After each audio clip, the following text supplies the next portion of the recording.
ਏਕ ਓੰਕਾਰ ਸਤਿਨਾਮ ਕਰਤਾ ਪੁਰਖ ਨਿਰਭਉ ਨਿਰਵੈਰ ਅਕਾਲ ਮੂਰਤ ਅਜੂਨੀ ਸੈਭੰ ਗੁਰ ਪ੍ਰਸਾਦ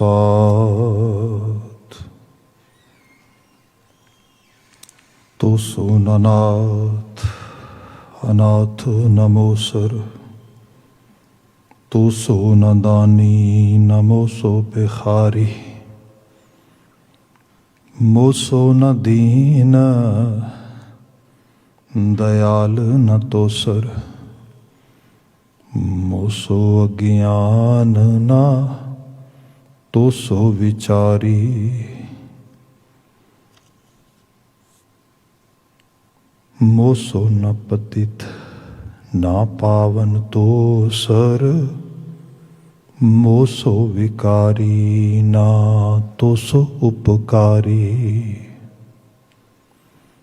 ਮੇਰੋ ਹੈ ਔਗੁਣ ਤੂੰ ਗੁਣ ਸਾਗਰ ਜਾਤ ਰਸਾਤਲ ਓਟ ਤੁਹਾਰੀ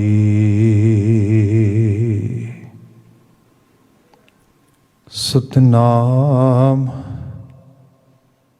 ਵਾਹਿਗੁਰੂ ਸਾਹਿਬ ਜੀਓ। ਸ਼ਲੋਕ ਮਹਲਾ ਤੀਜਾ। ਸੂਹੈ ਵੇਸ ਕਾਮਣ ਕੁਲਖਣੀ ਜੋ ਪ੍ਰਭ ਛੋੜ ਪਰ ਪੁਰਖ ਧਰੇ ਪਿਆਰ। ਸੂਹੈ ਵੇਸ ਕਾਮਣ ਕੁਲਖਣੀ ਜੋ ਪ੍ਰਭ ਛੋੜ ਪਰ ਪੁਰਖ ਧਰੇ ਪਿਆਰ। ਓਸ ਸੀਲ ਨ ਸੰਜਮ ਸਦਾ ਝੂਠ ਬੋਲੈ ਮਨਮੁਖ ਕਰਮ ਖੁਆਰ। ਜਿਸ ਪੂਰਬ ਹੋਵੈ ਲਿਖਿਆ ਤਿਸ ਸਤਿਗੁਰ ਮਿਲੈ ਪਥਾਰ। ਸੂਹਾ ਵੇਸ ਸਭ ਉਤਾਰ ਧਰੇ ਗਲ ਪਹਿਰੈ ਖਿਮਾ ਸ਼ਿੰਗਾਰ। ਪਈਐ ਸਾਹੁਰੈ ਬਹੁ ਸੋਭਾ ਪਾਏ ਤਿਸ ਪੂਜ ਕਰੇ ਸਭ ਸੰਸਾਰ। ਓਸਰ ਲਾਈ ਕਿਸੈ ਦੀ ਨਾ ਰਲੈ ਜਿਸ ਰਾਵੇ ਸਿਰਜਨਹਾਰ। ਨਾਨਕ ਗੁਰਮੁਖ ਸਦਾ ਸੁਹਾਗਣੀ ਜਿਸ ਅਵਿਨਾਸ਼ੀ ਪੁਰਖ ਪਥਾ ਜਿਸ ਅਵਿਨਾਸ਼ੀ ਪੁਰਖ ਪਰਤਾਰ। ਮਹਲਾ ਪਹਿਲਾ। ਸੂਹਾ ਰੰਗ ਸੁਪਨੈ ਨੀਸੀ ਬਿਨ ਤਾਗੇ ਗਲਹਾਰ। ਸੱਚਾ ਰੰਗ ਮਜੀਠ ਕਾ ਗੁਰਮੁਖ ਬ੍ਰਹਮ ਵਿਚਾਰ। ਨਾਨਕ ਪ੍ਰੇਮ ਮਹਾਰਸੀ ਸਭ ਬੁਰਿਆਈਆਂ ਛਾਰ। ਪੌੜੀ। ਇਸ ਜਗ ਇਹ ਜਗ ਆਪ ਉਪਾਇਓਨ ਕਰ ਚੋਜ ਵਿਡਾਨ। ਪੰਚ ਤਾਤ ਵਿੱਚ ਪਾਈਨ ਮੋਹ ਝੂਠ ਗੁਮਾਨ। ਆਵੈ ਜਾਏ ਪਵਾਈ ਹੈ ਮਨ ਮੁਖ ਅਗਿਆਨ। ਇਕ ਨਾ ਆਪ ਬੁਝਾਈਓਨ ਗੁਰਮੁਖ ਹਰ ਗਿਆਨ। ਭਗਤ ਖਜ਼ਾਨਾ ਬਖਸ਼ਿਓਨ ਹਰ ਨਾਮ ਨਿਧਾਨ। ਇਕ ਨਾ ਆਪ ਬੁਝਾਇਓਨ ਗੁਰਮੁਖ ਹਰ ਗਿਆਨ। भगत खजाना बख्शियोन हर नाम निधान। वाहिगुरु जी का खालसा वाहिगुरु जी की फतेह। जुगो जुग अटल तन तन गुरु ग्रंथ साहिब जी। गुरु पातशाह जी की अपार बख्शिश शाम समय का असी ये दीवान मान रहे हाँ। आप सत्संगी बने हो। मोस्टली साडी संगत का वड्डा हिस्सा घरां थावां तो टीवी राही या होर सोशल मीडिया के चैनल्स आ उन्हां दे जरिए गुरशब्द नाल सांझ पाउंदा है। ये मालिक की नवाजिश ही है भी भावें कोविड-19 का टाइम चल रहा है but we still have these kind of facilities and as well as interest which leads us to use our technology to get Guru Sahib's blessing through the listening of Gurbani, observing the Guru's messages and trying to understand Guru Sahib's the deep level of wisdom. So we are all blessed by doing all that. लड़ीवार गुरबाणी व्याख्यान दे विच सूही राग दी वार चल रही है। गुरु अमरदास साहब जी की पावन बचन पावन संदेश है। इस पावन वार दे असी 4 नंबर पौड़ी ते नाल लगदे श्लोकां दे विचारते हैं। बीते कल इस पैकेज विचों जो पहला श्लोक है उहदी असी विचार प्रारंभ कीती सी। साहब जो जिक्र कर रहे सी श्लोक महला तीजा सू है वेस कामण कुलखणी जो प्रभ छोड़ पर पुरख तरे प्यार। यदि बात हो रही सी एक्चुअल लैवल ते बंदा जिवें बड़ा सिंपल बचन गुरु अमरदास साहब दे सी पढ़दे हैं। यह माया जित हर विसरै मोह उपजै भाव दूजा लाया। वो हर चीज़ इल्यूजन है माया आ जिहड़ी तुहानू रियलिटी तो डिस्ट्रैक्ट करके किसी होर जगह ते अंगेज कर देवे। असल नू छड्ड के तुसी किसी होर चीज़ दे मगर भज लगो। बस यही है कि उस प्रभ नू छड्ड के परपुरख दे भाव दे विच उस मैटाफोर नू बयान करना। इस बाबत असी बात पाई बड़ी डिटेल दे विच। सब ने इसे पावन बचन च क्या उस सील न संजम सदा झूठ बोलै मनमुख कर्म खुआर। जो बंदा झूठ की दुनिया च जींदा है as I have said yesterday that when we start lying and it starts very you can say with our own selves. असी अपने आप नाल झूठ बोलते हैं अपने ज़मीर नाल झूठ बोलते हैं मन नाल झूठ बोलते हैं अपने गट्स नाल अपनी बॉडी नाल फैमिली नाल सोसाइटी नाल ते डेफिनेटली असीं अपने रब नाल झूठ बोलते हैं। तो सब कुछ वेखदा है जान रहा है फिर असीं कर रहे हैं। सब कहते फिर ये आखिरकार बंदा अपने वास्ते आप ही खड्डा पट रहा है। तो इहदे विचों सील कित्थों आएगा संजम कित्थों आएगा गुण कित्थों आउणगे। गुण तो मंग करते ने एक बड़े वधिया एनवायरमेंट की एक बड़ी वधिया रुत की बहारी रुत होए वधिया सरजमीन होए वधिया बीज होण तां गुण उगते ने। जिथे असी उस तरीके नाल उस सारे नूं ग्रो करन वास्ते कोई उहदी कह लो कि ग्राउंड नहीं प्रोवाइड करते उस तरीके दे उन्होंने मैन्यूर नहीं करते उस तरीके नाल उसकी केयर नहीं करते तो अल्टीमेटली जीवन विचों गुण खत्म हो जाते हैं। फिर बंदा जिवें गुरु नानक साहब के शब्दों च पढ़ते हैं सरम धर्म दोए छप खलोए कूड़ फिरै प्रधान वेला लो। वो फिर हार के थक जाते जिवें किसी मिट्टी दे विच या किसी जगह ते कुछ ਚੀਜ਼ਾਂ ਉਗਣਾ ਵੀ ਚਾਹੁੰਦੀਆਂ ਨੇ, ਪਰ ਉਸ ਸਾਰੇ ਲਈ ਕੁਝ ਵੀ ਸਾਜ਼ਗਾਰ ਨਾ ਹੋਏ, ਨਾ ਮੌਸਮ ਸਾਜ਼ਗਾਰ ਹੋਏ, ਨਾ ਉਹਨੂੰ ਜੋ ਜ਼ਮੀਨ ਦਾ ਮਾਲਕ ਹੈ ਉਹੀ ਉਸ ਨੂੰ ਕੋਈ ਉਸ ਤਰੀਕੇ ਦਾ ਸ਼ੈਲਟਰ ਪ੍ਰੋਵਾਈਡ ਕਰੇ, ਪਾਣੀ ਪ੍ਰੋਵਾਈਡ ਕਰੇ, ਖਾਦ ਪ੍ਰੋਵਾਈਡ ਕਰੇ, ਅਤੇ ਅਖੀਰ ਕੀ ਹੁੰਦਾ ਆ, ਭਾਵੇਂ ਜਿਤਨਾ ਮਰਜ਼ੀ ਵਧੀਆ ਬੂਟਾ ਉਗ ਰਿਹਾ ਹੋਏ, ਉਸ ਬੀਜ 'ਚ क्षमता ਹੋਏ, ਅਲਟੀਮੇਟਲੀ ਉਹ ਹਾਰ ਜਾਂਦਾ। ਉਹ ਕਹਿੰਦਾ ਇਟਸ ਨੋ ਮੋਰ, ਮੇਰੀ ਹਾਰ ਹੋ ਗਈ। ਸੋ ਗੁਣ ਜੀਵਨ ਵਿੱਚ ਇਸ ਤਰੀਕੇ ਨਾਲ ਜਾਂਦੇ, ਇਸ ਤਰੀਕੇ ਨਾਲ ਉਹਨਾਂ ਦੀ ਆਮਦ ਹੋ ਸਕਦੀ, ਕੁਦਰਤ ਨੇ ਪੋਸੀਬਿਲਿਟੀ ਪਾਈ ਹੈ। ਪਰ ਸਾਹਿਬ ਕਹਿੰਦੇ ਕਿਉਂਕਿ ਉਹਦੇ ਲਈ ਅਸੀਂ ਉਹ ਐਫਰਟ ਨਹੀਂ ਕੀਤੀ, ਅਸੀਂ ਉਹ ਪ੍ਰਯਾਸ ਨਹੀਂ ਕੀਤਾ, ਤਰੱਦਦ ਨਹੀਂ ਕੀਤਾ, ਅਤੇ due to lack of all these actually efforts, ultimately the good deeds which we can enjoy, which are the part of human character, we might lose them। ਇਸ ਰੂਪ ਵਿੱਚ ਬਾਤ ਆ ਰਹੀ ਹੈ। ਸੋ ਬਚਨ ਆਇਆ, ਸਭ ਕਹਿੰਦੇ ਉਹ ਸੀਲ ਨਾ ਸੰਜਮ ਸਦਾ ਝੂਠ ਬੋਲੇ, ਮਨ ਮੁਖ ਕਰਮ ਖੁਆਰ, ਜਿਸ ਪੂਰਬ ਹੋਵੇ ਲਿਖਿਆ ਤੇ ਸਤਿਗੁਰ ਮਿਲੇ ਪਤਾਰ।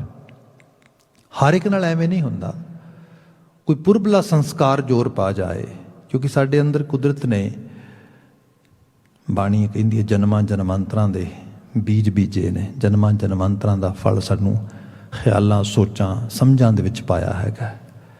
ਆਪ ਦੇਖੋਗੇ ਘਰਾਂ ਦੇ ਵਿੱਚ ਛੋਟੇ ਛੋਟੇ ਬੱਚੇ ਬਿਨਾਂ ਸਿਖਾਏ, ਬਿਨਾਂ ਦੱਸੇ ਝੂਠ ਬੋਲਣ ਲੱਗ ਜਾਂਦੇ ਨੇ। ਤੁਸੀਂ ਇਹ ਵੀ ਦੇਖਿਆ ਹੋਣਾ, ਛੋਟੇ ਛੋਟੇ ਬੱਚੇ ਘਰਾਂ ਦੇ ਵਿੱਚ ਵੱਡਿਆਂ ਨੂੰ ਬਿਨਾਂ ਸਿਖਾਏ, ਬਿਨਾਂ ਦੱਸੇ, ਉਸੇ ਇਨਵਾਇਰਮੈਂਟ 'ਚ ਰਹਿੰਦੇ ਹੋਏ ਸ਼ੀਸ਼ਾ ਵਿਖਾਉਣ ਲੱਗ ਜਾਂਦੇ ਨੇ, ਉਹਨਾਂ ਨੂੰ ਕੰਪੈਲ ਕਰਦੇ ਨੇ ਸਹੀ ਬੋਲਣ ਵਾਸਤੇ, ਸਹੀ ਕਰਨ ਵਾਸਤੇ। ਇਹ ਕੋਈ ਪੁਰਬਲਾ ਸੰਸਕਾਰ ਜ਼ੋਰ ਪਾ ਰਿਹਾ। ਜੇ ਇਸ ਅਹਿਸਾਸ 'ਤੇ ਚਲੇ ਜਾਈਏ ਅਤੇ ਆਪਾਂ ਮਿਥਿਹਾਸ ਦੀਆਂ ਕਹਾਣੀਆਂ ਪੜ੍ਹਦੇ ਹਾਂ ਅਤੇ ਗੁਰਬਾਣੀ ਦੇ 'ਚ ਸੰਦੇਸ਼ ਪੜ੍ਹਦੇ ਹਾਂ ਕਿ ਪ੍ਰਹਿਲਾਦ ਹਰਨਾਕਸ਼ ਦੀ ਔਲਾਦ ਸੀਗਾ, ਪਰ ਉਹਦੇ 'ਚ ਹੋਇਆ ਇਹ ਕਿ ਹਰਨਾਕਸ਼ ਦਾ ਹੀ ਸਾਰਾ ਇਨਵਾਇਰਮੈਂਟ ਹੈ, ਮਹਿਲ ਹੈ, ਨੌਕਰ ਚਾਕਰ ਸਭ, ਈਵਨ ਉਹਨੂੰ ਪੜ੍ਹਾਉਣ ਵਾਲੇ ਸੰਡਾ ਅਤੇ ਅਮਰਕਾ, ਉਹ ਵੀ ਉਹਦੇ ਸੈਟਲ ਕੀਤੇ ਹੋਏ ਟੀਚਰਸ ਨੇ ਜਿਹੜੇ ਉਹ ਆਪਣੇ ਮੁਤਾਬਕ ਪੜ੍ਹਾਉਂਦੇ ਨੇ। ਬਟ ਉਸ ਨੂੰ ਅੰਦਰੋਂ ਆਵਾਜ਼ ਆਉਂਦੀ ਹੈ, ਕੋਈ ਉਹ ਜਿਹੜਾ ਸੰਸਕਾਰ ਅੰਦਰ ਕੁਦਰਤ ਨੇ ਪਾਇਆ ਹੈ। ਐਗਜ਼ਾਮਪਲ ਇਸ ਰੂਪ ਵਿੱਚ ਦਿੱਤੀ ਗਈ। ਸੋ ਇੱਥੇ ਕਿਆ ਇਹ ਪੋਸੀਬਿਲਿਟੀ ਹੈ, ਬੰਦੇ ਨੂੰ ਅੰਦਰੋਂ ਇੱਕ ਕਰਤਾਰੀ ਅਹਿਸਾਸ, ਉਸ ਗੈਬੀ ਦੁਨੀਆ ਦੀ ਆਵਾਜ਼ ਸੁਣ ਜਾਏ। ਇੱਥੇ ਮਹਾਰਾਜ ਬਚਨ ਕਰਦੇ, ਜਿਸ ਪੂਰਬ ਹੋਵੇ ਲਿਖਿਆ ਤੇ ਸਤਿਗੁਰ ਮਿਲੇ ਪਤਾਰ, ਉਹਨੂੰ ਫਿਰ ਸਤਿਗੁਰੂ ਪਤਾਰ ਦਿਸ ਜਾਂਦਾ।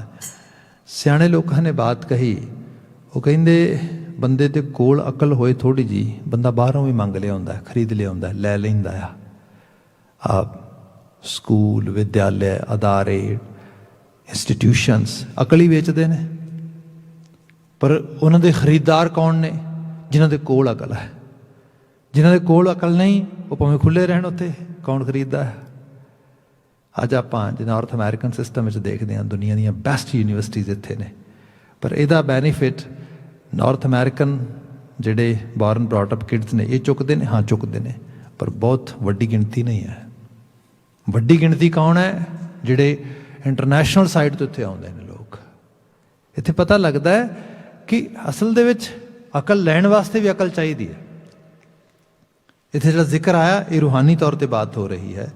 ਸਾਹਿਬ ਮਹਾਰਾਜ ਬਿਆਨ ਕਰਦੇ ਕਿ ਜਦੋਂ ਕੋਈ ਪੁਰਬਲਾ ਸੰਸਕਾਰ ਜ਼ੋਰ ਪਾਉਂਦਾ ਹੈ ਤੇ ਸਤਿਗੁਰੂ ਮਿਲੇ ਪਤਾਰ, ਉਹਨੂੰ ਫਿਰ ਉਸ ਸਤਿਗੁਰੂ ਪਤਾਰ ਦੇ ਨਾਲ ਸਾਂਝ ਪਾਉਣ ਦੀ ਜਾਚ ਆਉਂਦੀ, ਫਿਰ ਉਹਦੇ ਨਾਲ ਉਹਦਾ ਮਿਲਾਪ ਹੋ ਜਾਂਦਾ। ਅਗਲਾ ਬਚਨ ਹੈ, ਸੂਹਾ ਵੇਸ ਸਭ ਉਤਾਰ ਧਰੇ, ਗਲ ਪਹਿਰੇ ਖਿਮਾ ਸ਼ਿੰਗਾਰ। ਸੂਹਾ ਵੇਸ ਸਭ ਉਤਾਰ ਧਰੇ, ਦੋ ਚੀਜ਼ਾਂ ਨੂੰ ਕੰਪੇਅਰ ਕੀਤਾ ਗਿਆ ਇੱਥੇ ਕੰਪੈਰੀਜ਼ਨ ਦੇ ਵਿੱਚ। ਇੱਕ ਹੈਗਾ ਆ ਸੂਹਾ ਵੇਸ, ਦੂਸਰਾ ਹੈਗਾ ਸ਼ਿੰਗਾਰ। ਹੁਣ ਸ਼ਿੰਗਾਰ ਐਕਚੁਅਲੀ ਕਈ ਵਾਰੀ ਵੇਸ ਨੂੰ ਵੀ, ਵੇਸ ਮੀਨ when we are talking about ਵੇਸ in specifically Punjabi language, that mean only our outfits, ਜਿਹੜੇ ਅਸੀਂ ਕੱਪੜੇ ਪਾਉਂਦੇ ਹਾਂ। ਸ਼ਿੰਗਾਰ mean some sort of jewels which people wear to actually show some kind of richness, some sort of status, that kind of thing ਜਿਹੜੀ ਹੁੰਦੀ ਹੈ। ਉਹ ਨੋ ਡਾਊਟ ਉਹਦੀ ਜਿਹੜੀ ਬੰਦੇ ਦੇ ਫਿਜ਼ੀਕਲ ਅਪੀਅਰੈਂਸ ਨੂੰ ਵੀ ਉਹ ਥੋੜ੍ਹਾ ਗੋਰਜੀਅਸ ਬਣਾਉਂਦੀ ਹੈ, ਚੰਗੇਰਾ ਬਣਾਉਂਦੀ ਹੈ, ਉਹਦੀ ਗਲੋਰੀ ਹੁੰਦੀ ਹੈ ਉਹਦੇ 'ਚ, ਪਰ ਜ਼ਿਆਦਾ ਸਟੇਟਸ ਸਿੰਬਲ ਦੇ ਤੌਰ 'ਤੇ ਦੇਖੇ ਜਾਂਦੇ ਨੇ। ਸੋ ਇਹ ਦੋ ਚੀਜ਼ਾਂ ਆਉਂਦੀਆਂ ਇਹਦੇ ਵਿੱਚ। ਗੁਰੂ ਸਾਹਿਬ ਨੇ ਦੋਨਾਂ ਨੂੰ ਕੰਪੇਅਰ ਕੀਤਾ ਇੱਥੇ। ਕਿਆ ਸੂਹਾ ਵੇਸ ਉਤਾਰ ਤਾਰ। ਸੂਹਾ ਵੇਸ ਹੈ ਸਿਰਫ ਕੱਪੜਾ ਜਿਹੜਾ ਪਾਇਆ ਉਸ ਰੂਪ ਦੇ ਵਿੱਚ। ਹੁਣ ਇਹ ਆਈਡੀਆ ਲਾਓ, ਇਹ 'ਚ ਮੈਂ ਛੋਟੀ ਜਿਹੀ ਬੇਨਤੀ ਵੀ ਕਰਾਂਗਾ। ਜਿਵੇਂ ਇੱਕ ਦਿਨ ਆਪਾਂ ਬਾਤ ਕਰ ਰਹੇ ਸੀ ਪੰਜਾਬੀ ਫਿਜ਼ਾਂ ਦੇ ਵਿੱਚ ਬਜਾਜੀ 'ਤੇ ਬਹੁਤ ਜ਼ੋਰ ਲਾਇਆ ਜਾਂਦਾ ਹੈ। ਈਵਨ ਸਾਡੇ ਆਮ ਕਰਕੇ ਕਿਹਾ ਜਾਂਦਾ ਵੀ ਬੰਦੇ ਦਾ ਕੱਪੜਾ ਲੱਤਾ ਵੇਖੋ ਕਿਵੇਂ ਦਾ ਆ, ਕਿਹੋ ਜਿਹਾ ਪਾਇਆ, ਮਹਿੰਗੇ ਕੱਪੜੇ ਪਾਣੇ, ਅੱਜ ਕੱਲ੍ਹ ਬ੍ਰਾਂਡਡ ਕਲੋਥਿੰਗ, ਇਹੋ ਜਿਹੀਆਂ ਚੀਜ਼ਾਂ। ਮਤਲਬ ਇਸ ਚੀਜ਼ 'ਤੇ ਫੋਕਸ ਕਰਨਾ। ਜੇ ਥੋੜ੍ਹਾ ਪਿਛੋਕੜੇ ਚਲੇ ਜਾਈਏ ਅਤੇ ਜਿਹੜਾ ਧਾਤ ਖਰੀਦ ਕੇ ਪਾਉਣੀ ਹੈ, ਖਾਸ ਕਰਕੇ ਸੋਨਾ, ਚਾਂਦੀ ਜਾਂ ਹੀਰੇ ਜਵਾਹਰਾਤ ਵਗੈਰਾ, ਇਸ ਤਰ੍ਹਾਂ ਹੈਗਾ ਕਿ ਇਟਸ ਕਾਈਂਡ ਆਫ ਇਨਵੈਸਟਮੈਂਟ। ਅੱਜ ਕੱਲ੍ਹ ਇਸ ਨੂੰ ਲੋਕ ਕਹਿੰਦੇ ਨੇ it's these are the dead assets, ਇਹ ਡੈਡ ਇਨਵੈਸਟਮੈਂਟ ਹੁੰਦੀ ਹੈ।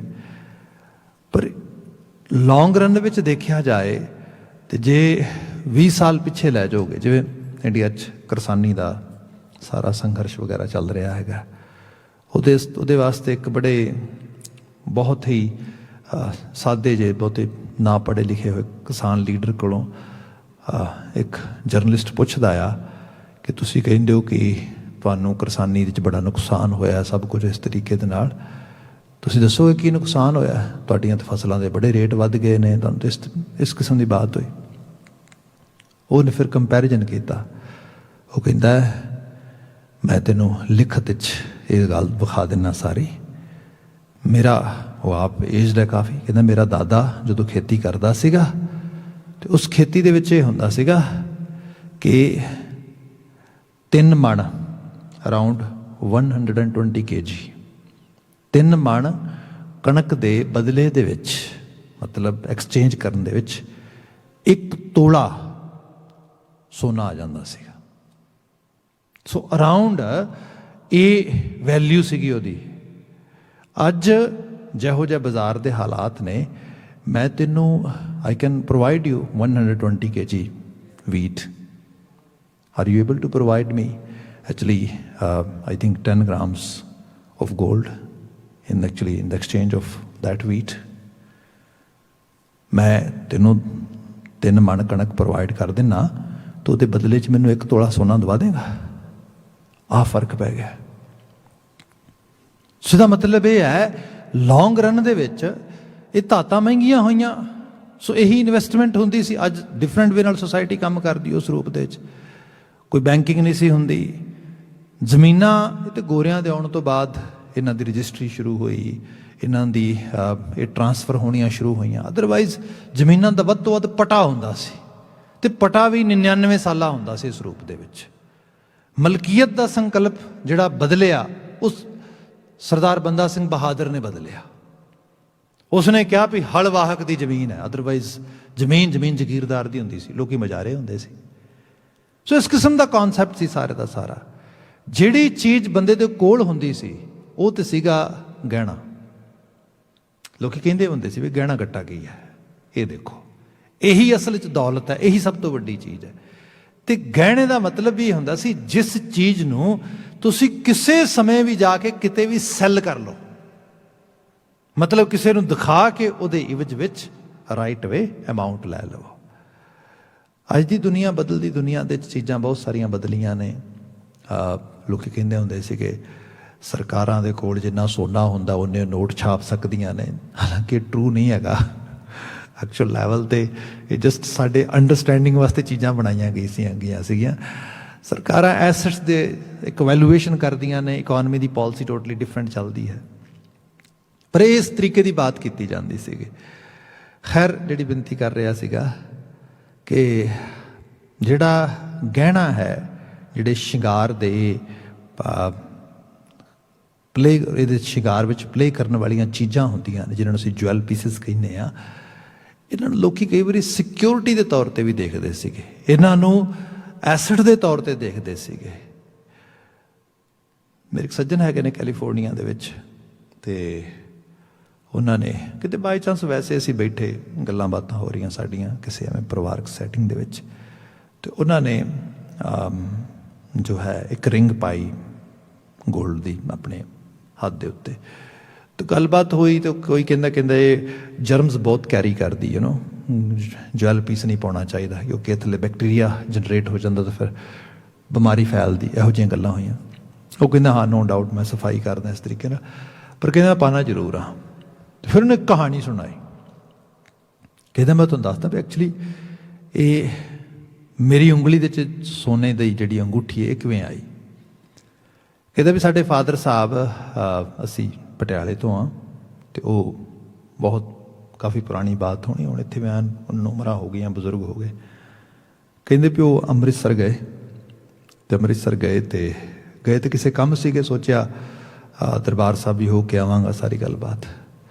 किते अमृतसर स्टेशन ते उतरे तो भीड़ सी पता नहीं लगा, जिन्हें स्टेशन तो बाहर निकले रिक्शा वगैरह कोई किया, रिक्शे ते बैठे जाने वास्ते, तो जो पैसे देने लगे पता लगा कि जेब कटेगी, परस है नहीं गा। हो एक ही बनया। खैर वो कहते रिक्शे वाला बंदा सी रोज़ सवारियां ढोंदा, वो कहता सरदार साहब कोई गल नहीं, मैं समझदा तुहाडी गल नूं, कोई बात नहीं, तुसी अपना जिहड़ा हैगा माइंड ना करो इस गल नूं। वो कहते मैनूं बड़ा मलाल आया भी यार मैं बैठ के आया उत्थों, तेरी मजदूरी नहीं दी, पर कहना कोई गल नहीं। उन्हें कहते एक पल भी नहीं लगाया, चला गया। खैर मैं जाके मत्था टेकिया, उत्थे इस तरीके नाल होई गलबात। हुण की कहा, अज वर्गा तो जमाना नहीं ना भी मोबाइल जेब विच फोन कर लोगे कुछ इस तरीके नाल।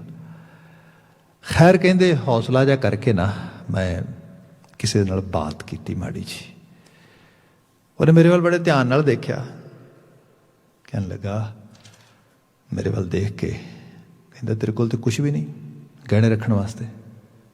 कहना मतलब, कहना एवं नहीं, जो घरों तुरीए सामा करके तुरीदा, कुछ ना कुछ तो यहो जी कीमती चीज़ हो जिदे विच तैनूं खर्चा मिल सके घट तो घट। खैर कोई गल नहीं, उसने उस वक्त उन्होंने कोई जिहड़ा हैगा पैसे दिते, तो कहते जा। वो कहते वापस आ गया। जो वापस आया पटियाले तो कहते सब तो पहला काम यह किया, सानू असी तीन कहते भरा सी, तिन्हों सानू लिया, साडी माता नूं नाल लिया, आप सारे जने कहते 5 जने सुनियारे दे गए, कहता एक अंगूठी पाओ सारे नूं सोने की।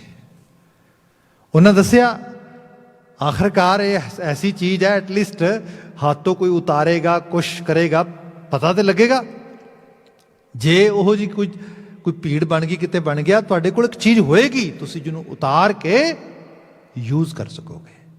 गहना इस चीज़ का नाम है। एक्चुअल लैवल ते जिहड़ी चीज़ भीड़ विच काम आवे, जिहड़ी चीज़ मुश्किल विच काम आवे, सोना लोग इस करके रखते होंदे सी। अज बदले समाज जिहड़ा है उहदे नाल चीज़ां बदल गई। शिंगार सिर्फ शिंगार नहीं हुंदा जिहड़ा तुसीं रख लेंदे उस तरीके दे नाल सोना चांदी वगैरह शरीर दे उत्ते, इहदा लॉन्ग रन इफैक्ट भी हुंदा। ते दूसरे नंबर ते ये एवें नहीं आ जाता, हुण सोना चांदी है मुशक्कतां विचों निकलदा है, तुहाडी अर्निंग विचों निकलदा है। सो इस किस्म की बात की गई है। जो इसनूं तुसीं मैटाफोर नूं डीप लैवल ते अंडरस्टैंड करोगे तो मायने समझो। धर्म के कर्म वगैरह करने बहुत औखे नहीं है। ये तो इस तरह ही है भी जिवें कपड़ा खरीद के महंगा पाना कोई बहुत औखा नहीं है, बंदा ईजीली पा लेगा, पर वो कितना क लास्ट करेगा, लॉन्ग लास्ट कितना करेगा। अल्टीमेटली महीना नहीं तो 2 महीने, 2 नहीं तो 3 महीने। अदरवाइज अज के जमाने के वो एक कोई फैशन का कपड़ा लिया 4 दिन पाया खत्म, उस तो बाद उसकी कोई वुकत ही नहीं रह गई। हाँ जिहड़ियां ये धातां तो बनिया चीज़ां ने, सोना चांदी वगैरह, मैटाफोर आ, ये लॉन्ग लास्ट आ, ये रहन वाली चीज़ आ। धर्म दे कर्म वगैरह जिहड़े ने ये इतने प्रभावित नहीं करते, ना इन्हां दी कोई वुकत आ। वुकत किहदी है? गुणां दी है। बंदे दे जीवन च गुण है कि नहीं है? जिथे गुण हैगे ने तो गुण कमाने पैंदे ने, गुण लियाने पैंदे ने। गुणां दी गाहकी असल दे च बंदे दे च होवे। ये तो गुरु बाबा जी ने बात की, कहन लगे सूहा वेस सब उतार धरे। जो समझ आउंदी है, जिहड़ा बहुत बंदा डीप लैवल ते $1 billion question in philosophy. People ask, are you spiritually religious or religiously spiritual? Are you spiritually religious or religiously spiritual? Ask yourself, where do you stand? ਜਿਹੜੀ ਸਪਿਰਚੁਅਲਿਟੀ ਹੈਗੀ ਏ ਇਹ ਕਿਸੇ ਖਾਸ ਕਰਮਕਾਂਡ ਦੀ ਮੁਹਤਾਜ ਨਹੀਂ ਹੁੰਦੀ, ਇਹ ਬਹੁਤ ਡੀਡ ਤੇ ਡੀਪ ਹੁੰਦੀ ਹੈ ਅੰਦਰ। ਜੇ ਬੰਦਾ ਉਹਦੇ ਨਾਲ ਅੰਗੇਜ ਕਰ ਲਵੇ, ਹਾਂ ਇਹਦੇ ਵਿੱਚੋਂ ਫਿਰ ਕੁਝ ਕਰਮ ਪੈਦਾ ਹੁੰਦੇ ਨੇ ਸੁਭਾਵਿਕ ਤੌਰ ਤੇ, ਜਿਵੇਂ ਗੁਰੂ ਗ੍ਰੰਥ ਸਾਹਿਬ ਕਹਿੰਦੇ ਨੇ ਬ੍ਰਹਮ ਗਿਆਨੀ ਪਰ ਉਪਕਾਰ ਉਮਾਹਾ। ਅੱਜ ਹੀ ਕੋਈ ਮੇਰੇ ਵਾਸਤੇ ਪੜ੍ਹ ਰਿਹਾ ਸੀਗਾ ਕਿ ਇੱਕ ਬੜੀ ਨਾਮਵਰ IAS ਆਫਿਸਰ ਇੰਡੀਆ ਦੇ ਵਿੱਚ ਉਹ ਕੌਮੈਂਟ ਕਰ ਰਹੀ ਹੈ, ਉਹ ਕਹਿੰਦੀ ਹੈ ਵੀ ਇੱਕ ਗਜਬ ਦੀ ਚੀਜ਼ ਦੇਖੀ ਹੈ ਕਮਿਊਨਿਟੀ ਬਾਰੇ, ਸਿੱਖਾਂ ਬਾਰੇ ਗੱਲ ਕਰਦੀ ਹੈ ਕਿ ਜਦੋਂ ਕਿਸੇ ਚੀਜ਼ ਦਾ ਕਾਲ ਪੈਂਦਾ, ਮੁਸ਼ਕਲ ਆਉਂਦੀ, ਮੁਸੀਬਤ ਆਉਂਦੀ, ਲੋਕੀ ਉਹਦੀ ਕਾਲਾ ਬਾਜ਼ਾਰੀ ਕਰਦੇ, ਬਲੈਕ ਮਾਰਕੀਟਿੰਗ ਕਰਦੇ। ਇੱਕ ਐਸੀ ਕਮਿਊਨਿਟੀ ਹੈ ਜਿਹੜੀ ਲੰਗਰ ਲਾਉਂਦੀ ਹੈ ਉਸੇ ਚੀਜ਼ ਦੀ। ਦੈਟਸ ਇਟਸ ਮਿਸਮੈਚ ਲੱਗਦਾ ਹੈ ਵੀ ਇਹ ਆਮ ਜਨਰਲ ਬਿਹੇਵੀਅਰ ਨਹੀਂ ਹੈਗਾ ਲੋਕਾਂ ਦਾ। ਇਹੀ ਨਿਆਰਾਪਨ ਹੈ, ਇਹੀ ਨਿਰਾਲਾਪਨ ਹੈ, ਇਹੀ ਚੀਜ਼ ਆ ਜਿਹਦਾ ਅਹਿਸਾਸ ਬੰਦੇ ਦੀ ਸੁਰਤ 'ਚ ਕਿਤੇ ਇਤਨਾ ਗਹਿਰਾ ਚਲਾ ਜਾਏ ਕਿ ਉਹਦਾ ਸੁਭਾਅ ਬਣ ਜਾਏ। ਬ੍ਰਹਮ ਗਿਆਨੀ ਪਰ ਉਪਕਾਰ ਉਮਾਹਾ, ਉਹਦੇ ਲਈ ਪਰ ਉਪਕਾਰ ਕਰਨ ਦਾ ਉਮਾ ਹੈ, ਚਾਹ ਹੈ ਉਹਨੂੰ। ਜਿਵੇਂ ਕਈ ਲੋਕ ਸਾਡੇ ਵੀ ਕਹਿੰਦੇ ਨੇ ਸਾਡੇ ਲੋਕ ਤਾਂ ਨਾ ਬਸ ਮੌਕੇ ਲੱਭਦੇ ਫਿਰਦੇ ਨੇ, ਕੀ ਕੀਤਾ ਜਾਏ। ਕਿਤੇ ਕੋਈ ਮੁਸੀਬਤ ਮੁਸ਼ਕਲ ਮਾੜੀ ਜੀ ਆਵੇ ਸਭ ਤੋਂ ਅੱਗੇ ਆਪ ਲੱਗ ਜਾਂਦੇ ਨੇ। ਰੀਜ਼ਨ ਕੀ ਹੈ? ਸੁਭਾਅ ਆ। ਸੁਭਾਅ ਕਿਵੇਂ ਬਦਲੋਗੇ? ਕਿਉਂਕਿ ਉਹ ਲੰਗਰ ਲਾਉਣ ਦਾ, ਉਹ ਸੇਵਾ ਕਰਨ ਦਾ, ਉਹ ਸਾਰਾ ਇੱਕ ਚੀਜ਼ ਜਿਹੜੀ ਉਸ ਰੂਪ ਦੇ ਵਿੱਚ ਆ ਕਮਿਊਨਿਟੀ ਲੈਵਲ ਤੇ ਕਮਾਲ ਹੈ, ਨੋ ਡਾਊਟ ਇਹਦੇ 'ਚ। ਹਾਂ ਨਿੱਜੀ ਜ਼ਿੰਦਗੀ ਦੇ ਵਿੱਚ ਸਾਡੇ 'ਚ ਵੀ ਬੜੀਆਂ ਕਮੀਆਂ ਨੇ, ਸਾਡੇ 'ਚ ਵੀ ਬੜੀਆਂ ਖਾਮੀਆਂ ਨੇ। ਸਾਡਾ ਵੀ ਡੋਮੈਸਟਿਕ ਇਨਵਾਇਰਮੈਂਟ ਆਮ ਲੋਕਾਂ ਵਰਗਾ ਹੋ ਜਾਂਦਾ। ਸਾਡੇ ਵੀ ਘਰੋਗੀ ਜੀਵਨ ਦੇ ਵਿੱਚ ਨਸ਼ੇ ਬਹੁਤ ਆ ਗਏ ਨੇ, ਸਾਡੇ ਵੀ ਜੀਵਨ ਦੇ ਵਿੱਚ ਕਮੀਆਂ ਖਾਮੀਆਂ ਦੀ ਹਾਲਤ ਇਹ ਆ, ਬੋਲ ਬਾਣੀ ਸਾਡੀ ਠੀਕ ਨਹੀਂ ਰਹਿ ਗਈ, ਸਨੇਹ ਪਿਆਰ ਖਤਮ ਹੋ ਰਿਹਾ। ਇਹ ਸਭ ਚੀਜ਼ਾਂ ਇਹ ਗੁਣ ਹੀ ਨੇ ਸਾਰੇ। ਪਰ ਜਿਹੜੇ ਗੁਣ ਨੇ, ਗੁਣਾਂ ਦੀ ਕਦਰ ਆ। ਅਦਰਵਾਈਜ਼ ਜੇ ਆਪਾਂ ਇਹ ਕਹੀਏ ਕਿ ਸਪੋਜ਼ ਕਰੋ ਕੋਈ ਕਿਸੇ ਕਿਸਮ ਦਾ ਕਰਮ ਲੈ ਲਿਆ ਜਾਏ, ਅਸੀਂ ਸੰਗੀਤ ਦੀ ਦੁਨੀਆ ਦੇ ਇੱਕ ਕਹਿ ਲਓ ਕਿ ਬੜੇ ਵੱਡੇ ਉਹਨਾਂ ਤੋਂ ਮੁਤਾਸਰ ਹਾਂ ਅਸੀਂ, ਉਹਦੇ ਅਸੀਂ ਬਹੁਤ ਵੱਡੇ ਗਾਹਕ ਹਾਂ। ਸਾਡਾ ਗੁਰੂ ਗ੍ਰੰਥ ਸਾਹਿਬ ਸੰਗੀਤ ਦਾ ਦਰਿਆ ਹੈ ਪੂਰੇ ਦਾ ਪੂਰਾ, ਰਾਗਾਂ ਦੀ ਪੂਰੀ ਇੱਕ ਦਰਿਆ ਚੱਲਦਾ ਇਹਦੇ ਵਿੱਚ। ਇੰਨੀਆਂ ਡਾਇਮੈਂਸ਼ਨਸ ਰਾਗਾਂ ਦੀਆਂ ਪਾਈਆਂ ਨੇ, ਥਾਪਾਂ, ਪੜਤਾਲਾਂ, ਘਰ। ਮਗਰ ਇਸੇ ਗੁਰੂ ਗ੍ਰੰਥ ਸਾਹਿਬ 'ਚ ਇਹ ਵੀ ਲਿਖ ਦਿੱਤਾ ਗਿਆ, ਕੋਈ ਗਾਵੇ ਰਾਗੀ ਨਾਦੀ ਬੇਦੀ ਬਹੁ ਭਾਂਤ ਕਰ, ਨਹੀਂ ਹਰ ਹਰ ਭਿੱਜਾ ਰਾਮ ਰਾਜ। ਭਾਈ ਕੱਲਾ ਗਾਉਣਾ, ਕੱਲਾ ਵਜਾਉਣਾ ਇਹ ਕੋਈ ਮਾਇਨੇ ਨਹੀਂ ਰੱਖਦਾ। ਈਵਨ ਕੱਲਾ ਇਹੀ ਨਹੀਂ, ਹੁਣ ਜੇ ਮੈਂ ਗੱਲਾਂ ਕਰ ਰਿਹਾ ਫਿਲੋਸਫੀਕਲ ਸਾਈਡ ਤੋਂ, ਬੜੀਆਂ ਹਾਇਰ ਲੈਵਲ ਦੀਆਂ ਗੱਲਾਂ, ਚੋਟੀ ਦੀਆਂ ਗੱਲਾਂ ਕਰਨੀਆਂ, ਇਹ ਬੇਦੀ, ਇਹ ਸਾਰਾ ਦਾ ਸਾਰਾ ਫਲਸਫਾ ਘੋਟਣਾ ਬਾਬਾ ਜੀ ਕਹਿੰਦੇ ਵੀ ਮਾਇਨੇ ਨਹੀਂ ਰੱਖਦਾ। ਜਿਨ੍ਹਾਂ ਅੰਤਰ ਕਪਟ ਵਿਕਾਰ ਹੈ, ਭਾਈ ਗੱਲ ਇਹ ਅੰਦਰ ਕਪਟ ਤੇ ਨਹੀਂ ਕਿਤੇ, ਅੰਦਰ ਵਕਾਰ ਤੇ ਨਹੀਂ ਕਿਤੇ, ਉਹ ਧੋਣ ਦੀ ਗੱਲ ਹੈ ਇਹਦੇ 'ਚ। ਜੇ ਸਾਰੀਆਂ ਚੀਜ਼ਾਂ ਮਦਦ ਕਰਦੀਆਂ ਨੇ ਅੰਦਰ ਨੂੰ ਧੋਣ ਵਿੱਚ, ਇਨਰ ਬੈਟਰਮੈਂਟ ਦੇ ਵਿੱਚ, ਭਾਈ that's good। ਜੇ ਨਹੀਂ, ਜਿਵੇਂ I was mentioning actually I think yesterday that our inner betterment and as well as our social interaction, social behavior and our day-to-day life behavior, they goes hand in hand। ਇਹ ਬਿਲਕੁਲ ਇਕੱਠੇ ਜਾਂਦੇ ਨੇ। ਜੇ ਤੁਸੀਂ ਬਾਹਰੋਂ ਨੋਟ ਕਰਦੇ ਹੋ ਬੰਦੇ ਦੇ ਬਿਹੇਵੀਅਰ ਦੇ ਵਿੱਚ ਖਲਾ ਆ ਰਿਹਾ, ਡੈਫੀਨੇਟਲੀ ਅੰਦਰੋਂ ਬੰਦਾ ਕਮਜ਼ੋਰ ਹੋ ਰਿਹਾ ਹੈ। ਬੰਦਾ ਅੰਦਰੋਂ ਕਮਜ਼ੋਰ ਹੋ ਰਿਹਾ, ਉਹਦਾ ਜ਼ਿਆਦਾ ਸਮਾਂ ਲੁਕਾ ਨਹੀਂ ਸਕੇਗਾ ਬਾਹਰਲੀ ਦੁਨੀਆ ਦੇ ਵਿੱਚ। ਪਤਾ ਲੱਗ ਜਾਏਗਾ, ਝੂਠ ਬੋਲਣ ਲੱਗ ਜਾਏਗਾ, ਮਾੜੀ ਸੰਗਤ ਤੇ ਜਾਣ ਲੱਗ ਜਾਏਗਾ, ਕਿਉਂਕਿ ਉਹ ਅੰਦਰ ਵੀਕ ਹੋ ਗਿਆ ਹੈ। ਬੋਥ ਗੋਜ਼ ਟੂਗੈਦਰ। ਇੱਥੇ ਗੁਰੂ ਬਾਬਾ ਜੀ ਕਹਿੰਦੇ ਇਹ ਸੂਹਾ ਵੇਸ ਭਾਵੇਂ ਲਾ ਦੇ, ਇਹ ਮਾਇਨੇ ਨਹੀਂ ਰੱਖਦਾ। ਮਾਇਨੇ ਕਿਹੜੀ ਚੀਜ਼ ਰੱਖਦੀ ਹੈ? ਤੇਰੇ ਅੰਦਰ ਤੇ ਗੁਣ। ਜਦੋਂ ਕਰਤਾਰੀ ਸਮਝ ਆਈ, ਸੂਹਾ ਵੇਸ ਸਭ ਉਤਾਰ ਧਰੇ, ਗਲ ਪਹਿਰੇ ਖਿਮਾ ਸ਼ਿੰਗਾਰ। ਤੇ ਇੱਥੇ ਗੱਲ ਕੀਤੀ ਕਿ ਬਹੁਤ ਵੱਡੇ ਗੁਣ ਦੀ, ਖਿਮਾ ਸ਼ਿੰਗਾਰ ਦੀ। ਖਿਮਾ ਸ਼ਿੰਗਾਰ, ਖਿਮਾ ਦੋ ਚੀਜ਼ਾਂ ਸਿਖਾਉਂਦੀ ਹੈ। ਨੰਬਰ 1 ਤੇ ਇਹ ਹੈ ਕਿ ਇਹਦੇ ਵਿੱਚ ਕਿਸੇ ਨੂੰ ਟੋਲਰੇਟ ਕਰਨ ਦੀ ਐਬਿਲਿਟੀ ਆਉਂਦੀ ਸਾਡੇ ਅੰਦਰ। ਅਦਰਵਾਈਜ਼ ਬੰਦਾ ਤੇ ਮਾੜੀ ਮਾੜੀ ਗੱਲ ਦੇ ਉੱਤੇ ਜਿਹੜਾ ਹੈ ਮਾਈ ਵੇ ਔਰ ਹਾਈਵੇ, ਦੈਟਸ ਇਟ। ਬਸ ਇੱਕੋ ਹੀ ਚੀਜ਼ ਹੈ, ਆਈਦਰ ਤੁਸੀਂ ਮੇਰੀ ਗੱਲ ਮੰਨੋਗੇ, ਅਦਰਵਾਈਜ਼ ਖਤਮ। ਇਹਦੇ ਨਾਲ ਦੁਨੀਆ ਨਹੀਂ ਚੱਲਦੀ। ਇਹ ਤੇ ਬਾਬਾ ਜੀ ਦਾ ਬਚਨ ਹੈ, ਜਬ ਲਗ ਦੁਨੀਆ ਰਹੀ ਹੈ ਨਾਨਕ ਕਿਛ ਸੁਣੀਐ ਕਿਛ ਕਹੀਐ। ਡਾਇਲੋਗ ਥੋੜਾ ਖਤਮ ਹੋ ਜਾਏਗਾ, ਕਿਸੇ ਦੀ ਸੁਣਨੀ ਵੀ ਪਏਗੀ, ਕਿਸੇ ਦੀ ਮੰਨਣੀ ਵੀ ਪਏਗੀ, ਤੇ ਸੁਣਨ ਤੇ ਮੰਨਣ ਦੇ ਦਰਮਿਆਨ ਜਿਹੜਾ ਬ੍ਰਿਜ ਬਣੇਗਾ ਉਹ ਹੈ ਬਰਦਾਸ਼ਤ, ਟੋਲਰੇਟ। ਜਿੱਥੇ ਇਨਟੋਲਰੈਂਸ ਵੱਧਦੀ ਲੱਗੀ ਜਾਏਗੀ, ਉਹ ਭਾਵੇਂ ਪਰਿਵਾਰ ਹੈ, ਭਾਵੇਂ ਉਹ ਕਾਰੋਬਾਰ ਹੈ, ਭਾਵੇਂ ਉਹ ਸਮਾਜ ਹੈ, ਕੋਈ ਵੀ ਸਰਵਾਈਵ ਨਹੀਂ ਕਰੇਗਾ। ਇੱਕ ਚੀਜ਼ ਹੈ, ਖਿਮਾ ਦਾ ਇਹ ਪਹਿਲਾ ਗੁਣ ਹੈ। ਦੂਸਰਾ ਫॉरगिवनेस। No one is actually total pure and perfect in this world. People do errors, people do mistakes. ਜੇ ਆਪਾਂ ਇੱਕ ਚੀਜ਼ ਨੂੰ ਪਕੜ ਕੇ ਤੁਰ ਪਵਾਂਗੇ, ਦੁਨੀਆ ਨਹੀਂ ਕੰਮ ਕਰਦੀ। ਵੈਸੇ ਅਸੀਂ ਜਜਮੈਂਟਲ ਹੁੰਦੇ ਹਾਂ, ਜੱਜ ਕਰਦੇ ਹਾਂ ਅਸੀਂ। ਮਤਲਬ ਕਿਸੇ ਦੀਆਂ ਲੱਖ ਚੰਗਿਆਈਆਂ ਹੋਣ, ਉਹ ਸਾਰੀਆਂ ਤੇ ਪਾਣੀ ਫੇਰਨ ਵਾਸਤੇ ਇੱਕ ਬੁਰਿਆਈ ਚਾਹੀਦੀ ਹੈ, ਦੈਟਸ ਅਨਫ। ਫਿਰ ਕਿਵੇਂ ਨਿਕਲੇ ਬੰਦਾ ਬਾਹਰ ਚੋਂ? ਖਿਮਾ, ਇਹਨੂੰ ਅਡਾਪਟ ਕਰੇ। ਇਹ ਖਿਮਾ ਦਾ ਸ਼ਿੰਗਾਰ ਬੰਦੇ ਦੇ ਜੀਵਨ ਦੇ ਵਿੱਚ ਹੋਏ, ਇਹ ਗਹਿਣਾ ਕੋਲ ਹੋਏ, ਇਹ ਸੁਭਾਅ ਬਣੇ ਬੰਦੇ ਦਾ ਹੌਲੀ ਹੌਲੀ।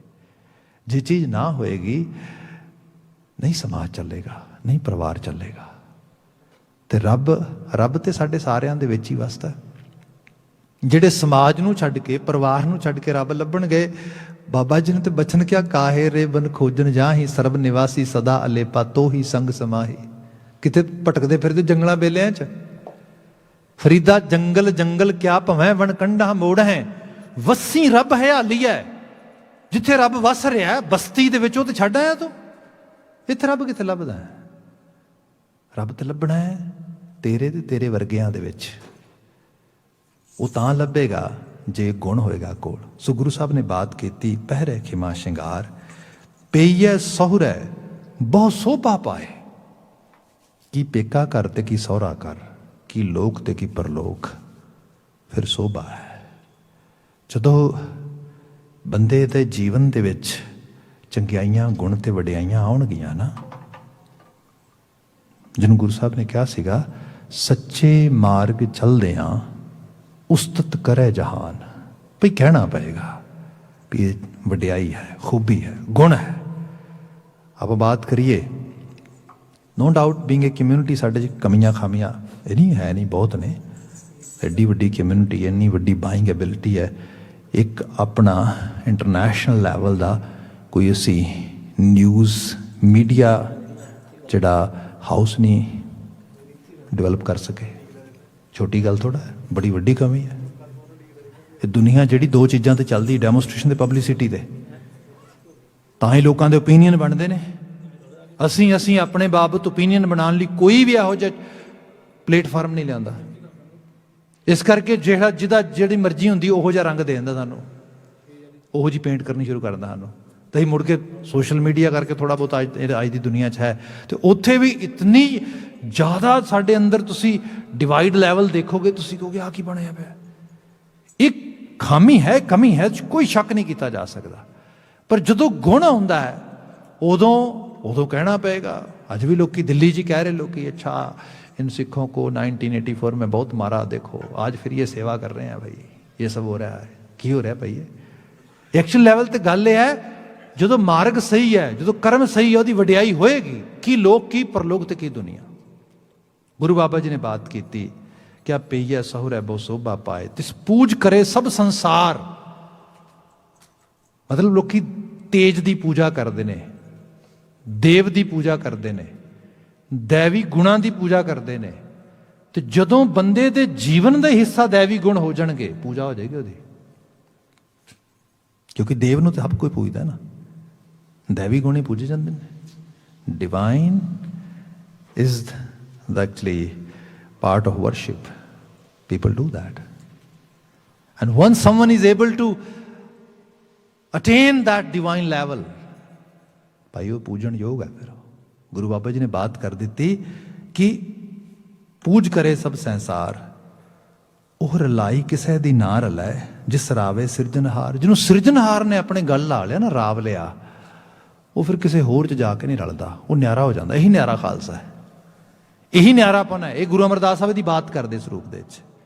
ਅਗਲਾ ਬਚਨ ਹੈ, ਨਾਨਕ ਗੁਰਮੁਖ ਸਦਾ ਸੁਹਾਗਣੀ ਜਿਸ ਅਵਿਨਾਸ਼ੀ ਪੁਰਖ ਪ੍ਰਤਾਰ। ਹੁਣ ਉਸ ਸੁਹਾਗਣ ਦੀ ਅਸਲ 'ਚ ਗੱਲ ਹੋ ਰਹੀ ਹੈ, ਜਿਹਦੀ ਗੱਲ ਹੋ ਰਹੀ ਸੀ, ਜਿਹਦੀ ਕੰਤ ਨਾਲ ਸਾਂਝ ਬਣ ਆਵੇ, ਜਿਹੜੀ ਉਹਨੂੰ ਛੱਡ ਕੇ ਕਿਤੇ ਜਾਂਦੀ ਨਹੀਂ। ਸਾਹਿਬ ਮਹਾਰਾਜ ਬਿਆਨ ਕਰਦੇ, ਨਾਨਕ ਗੁਰਮੁਖ ਸਦਾ ਸੁਹਾਗਣ, ਉਹ ਗੁਰੂ ਵੱਲ ਮੂੰਹ ਕਰਨ ਵਾਲੀ ਰੂਹ ਸਦਾ ਸੁਹਾਗਵਤੀ ਹੈ। ਜਿਸ ਅਵਿਨਾਸ਼ੀ ਪੁਰਖ ਪ੍ਰਤਾਰ, ਜਿਹਨੂੰ ਨਾ ਮਰਨ ਵਾਲਾ ਅਕਾਲ ਪੁਰਖ ਵਾਹਿਗੁਰੂ, ਉਹ ਵਿਸ਼ਵਾਸ, ਉਹ ਅਟਲ ਆਪਣੇ ਜੀਵਨ ਵਿੱਚ ਆ ਗਿਆ, ਜਿਹਦੇ ਨਾਲ ਉਹਦੀ ਸਾਂਝ ਬਣ ਗਈ ਹੈ। ਸਾਹਿਬ ਰਹਿਮਤ ਕਰਨ, ਇਹ ਨਾਲਮੀ ਵਾਕਿਆਂ 'ਚੋਂ ਚੰਗੇਰੀ ਪ੍ਰੇਰਣਾ ਮਿਲੇ, ਗੁਰਮਤੀਏ ਬਣ ਸਕੀਏ। ਸਰਬੱਤ ਦੇ ਭਲੇ ਦੀ ਅਰਦਾਸ ਹੈ, ਨਾਲ ਹੀ ਅਰਦਾਸ ਹੈ ਉਹਨਾਂ ਮਾਈ ਭਾਈ ਦੀ ਜੋ ਕਿਰਸਾਨੀ ਲਈ ਜੂਝ ਰਹੇ ਨੇ, ਉਹਨਾਂ ਨੂੰ ਸਫਲਤਾ ਮਿਲੇ, ਉਹਨਾਂ ਦੀ ਚੜ੍ਹਦੀ ਕਲਾ ਹੋਏ। ਇੰਨੀਆਂ ਬੇਨਤੀਆਂ ਨਾਲ ਖਿਮਾ ਕਹਿਣਾ ਜੀ। ਵਾਹਿਗੁਰੂ ਜੀ ਕਾ ਖਾਲਸਾ, ਵਾਹਿਗੁਰੂ ਜੀ ਕੀ ਫਤਿਹ।